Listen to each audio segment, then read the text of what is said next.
let me get this straight, right? So let's say, for instance, I have a credit card that I have good credit history on. Mm-hmm. They're reporting it without my consent, mm-hmm. right? Because most credit cards are not giving consent. How do I get it on my or it's on there already?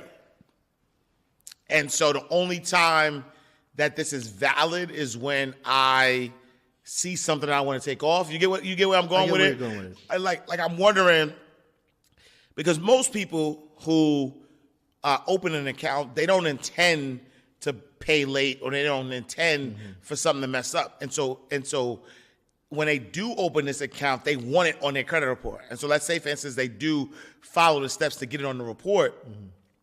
Well, what if when it's on that report, they are late?